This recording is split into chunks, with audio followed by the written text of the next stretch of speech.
పహల్గామ్ ఉగ్రదాడి తర్వాత ప్రధాని మోదీ తీసుకున్న నిర్ణయంతో పాకిస్తాన్ ఉక్కిరిబిక్కిరై అమెరికా అధ్యక్షుని ద్వారా కాళ్లబేరానికి వచ్చిందని బీజేపీ ఎమ్మెల్యే ప్రభుత్వ విప్ ఆదినారాయణ రెడ్డి చెప్పారు.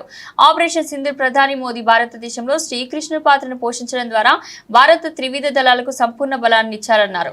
ప్రధాని మంత్రి మోదీ తీసుకున్న నిర్ణయాలను మద్దతుగా ఈ నెల 15న విజయవాడలో భారీ ర్యాలీ నిర్వహించబోతున్నామని చెప్పారు.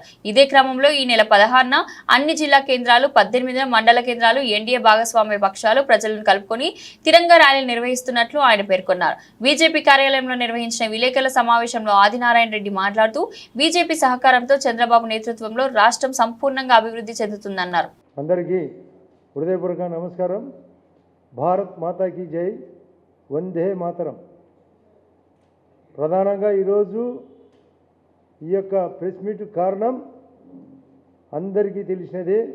నాతో పాటు అడ్డూరు శ్రీరామ్ గారు, బాజీ గారు, మా అడ్వకేట్ దిలీప్ గారు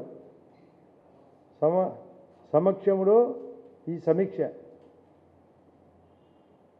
అసలు మన ఎందుకు ఈ యొక్క పరిస్థితులు వచ్చినాయి? మన మీదికి ఏప్రిల్ 22 నాడు పహల్గామ్ జమ్మూ కాశ్మీర్ ఏరియాలో ఉగ్రవాదులు పాకిస్తాన్ సైన్యం సహకారంతో, పాకిస్తాన్ ప్రభుత్వ సహకారంతో,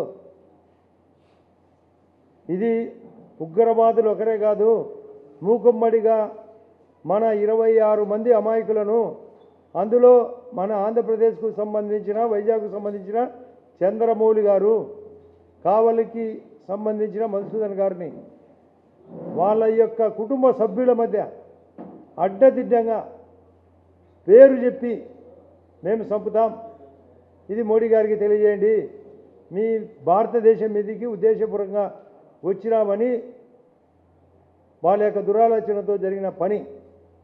దాన్ని ఎలా దెబ్బ కొట్టాలి?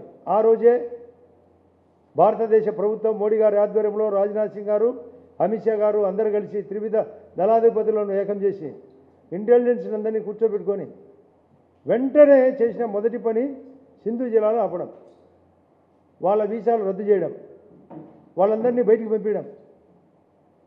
ఒక్కొక్కటే వెల్ ప్లాన్ చేసి కొత్త కొత్త ఆలోచనలతో ఎక్కడ లేని విధంగా, ఎప్పుడూ లేని విధంగా భారత సైన్యానికి ఫుల్ పవర్స్. మీరు దెబ్బకు దెబ్బ కొట్టండి, కేవలం ముష్కరుల యొక్క స్థావరాలను దెబ్బ కొట్టాలా ప్రధానంగా. అందులో భాగమే మే 7వ తేదీ నాడు ఉదయాన్న 1 గంట ప్రాంతంలో పీఓకే ప్రాంతంలోని 5 స్థావరాలను ఏకంగా పాకిస్తాన్లోకి ఎంటర్ అయ్యి 4 స్థావరాలను ఎవరు ఊహించలే, కొడితే దిమ్మ తిరిగింది. వాళ్ళ స్థావరాలను ఎవరైతే పాకిస్తాన్ స్థావరాలను, సైనిక స్థావరాలను దెబ్బ కొట్టేదానికి కారణం వాళ్ళ ప్రోత్సాహం ఉంది కాబట్టి దాక్కున్నారు పోయి. వాళ్ళ ప్రధానమంత్రి, వాళ్ళ యొక్క మిలిటరీ హెడ్ పోయి ఎక్కడున్నది ఇంతవరకు తెలియదు. ఇటువంటి పరిస్థితులు జరుగుతూ ఉంటే మన సైన్యం దెబ్బతినకూడదు, మన పౌరులు దెబ్బతినకూడదు, మన ఆస్తి నష్టం తక్కువగా నష్టపోవాలా.